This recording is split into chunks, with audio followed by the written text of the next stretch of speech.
രാവിലെ ഫെബി വിളിച്ചിട്ട് പറഞ്ഞേ, അല്ല എനിക്ക് പൂമോളെ തന്നെ പറ്റുള്ളൂ, ഇജും പൂമോളും ഇങ്ങനെ കാന്തം മാതിരി നടന്നോളി, ഞാനിന്ന് പോവും, ഇങ്ങോട്ട് വരിന്ന് പറഞ്ഞു.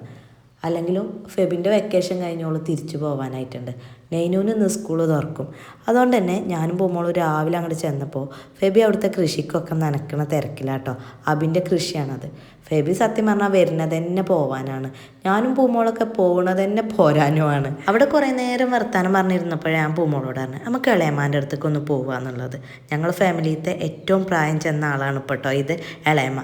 ഞങ്ങൾ ചെന്നപ്പോൾ ഇളയമ്മ ചീനാപ്പറങ്കി മുളകൊക്കെ ഇങ്ങനെ പറിക്കുന്ന തിരക്കിലായിരുന്നു കേട്ടോ. അവിടുന്ന് പിന്നെ ഒന്ന് കയറിയാൽ അതിനോൻ്റെ വീടാണ്. അതായത് സനു അതിനു ജൂജൊക്കെ ഉള്ള എൻ്റെ രണ്ടാമത്തെ ബ്രദറിൻ്റെ വീടാണ്. അവിടെ പോയി റിച്ചു നാരങ്ങയൊക്കെ തിന്നുന്ന തിരക്കാട്ടോ.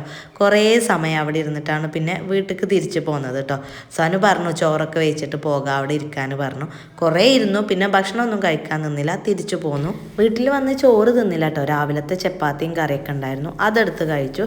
ആ ഗ്യാപ്പിൽ തന്നെ അപ്പൂസിനെ കുളിപ്പിക്കുകയും ചെയ്തിട്ടുണ്ടായിരുന്നു കേട്ടോ.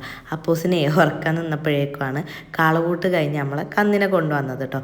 ഇന്ന് കരുളായി പൂട്ടാൻ വേണ്ടിയിട്ട് കൊണ്ടുപോയിട്ടുണ്ടായിരുന്നു. അപ്പൂസ് ഇറങ്ങി ഓടുകയാണ്. ഞാൻ വേഗം അകത്തേക്ക് പോകുന്നു. പൂമോൾ മാനേജ് ചെയ്ത് അതുകൊണ്ട് കേട്ടോ. ഇതൊക്കെ കണ്ടോ കാളൂട്ടിൻ്റെ ഉപകരണങ്ങളാട്ടോ. അവരിറക്കി അവർക്ക് ഇക്കാകെ ചായയൊക്കെ ഉണ്ടാക്കാൻ പറഞ്ഞ് ചായയൊക്കെ കൂടി കഴിഞ്ഞ് ഈവനിങ് ആയപ്പോൾ മുറ്റത്തേക്ക് ഇറങ്ങി. മുറ്റത്തേക്ക് ഇറങ്ങുമ്പോൾ തോന്നും കുട്ടികളെ അകത്തിടുക നല്ലത്, അകത്തിടുമ്പോൾ തോന്നും മുറ്റത്തേക്ക് ഇറങ്ങാൻ നല്ലത് എന്നുള്ളത്. രണ്ടിനും കെട്ട അവസ്ഥയാണ് കേട്ടോ. അപ്പൂസിനെ അടക്കി നിർത്താൻ വേണ്ടി ഇതായി ഒരു കയറൊക്കെ കെട്ടി കൊടുത്തിട്ട് ആ വണ്ടി വലിക്കാനൊക്കെ പറഞ്ഞേക്കെ കേട്ടോ. ജോവി സൈക്കിളും കൊണ്ട് അവിടെ ഉണ്ട്, പിന്നെ ലൂമിയും മുത്തൂസും എല്ലാവരും വന്നിട്ടുണ്ട് കേട്ടോ. കുറച്ച് കഴിഞ്ഞപ്പോഴേക്ക് പിന്നെ ഫുള്ളായി, എല്ലാവരും ആയി, ഫവിയും ഫാനും എല്ലാവരും വന്നു കേട്ടോ. അങ്ങനെ കുറേ അപ്പൂസ് കളിക്കുകയൊക്കെ ചെയ്ത് മഗ്‌രിബ് കഴിഞ്ഞ് അകത്തേക്ക് കയറിയിട്ടുണ്ട് കേട്ടോ. കണ്ടോ, അകത്ത് കയറിയാൽ പിന്നെ അടുത്ത പരിപാടി ഇതാണ്. ഈ സമയത്ത് ഞാൻ അവനൊരു മുട്ട പുഴുങ്ങി കൊടുത്തു. ഈവനിങ്ങിൽ കാര്യമായിട്ടൊന്നും കൊടുത്തിട്ടില്ലായിരുന്നു, ഒരു ചെറിയ പഴം കഴിച്ചിട്ടുണ്ടായിരുന്നുള്ളൂ, അതായത് മൈസൂർ പഴല്ലേ അത് കേട്ടോ. അപ്പോൾ അത് ആ മുട്ടയൊക്കെ പുഴുങ്ങി കൊടുത്തിട്ടുണ്ടായിരുന്നു. കളിൻ്റെ ക്ഷീണം കൊണ്ടാ തോന്നുന്നു ആൾക്ക് വേഗം ഉറക്കം വരുന്നുണ്ടെന്ന് മനസ്സിലായി. ഞാൻ വേഗം ബ്രഷ് ചെയ്തു കേട്ടോ.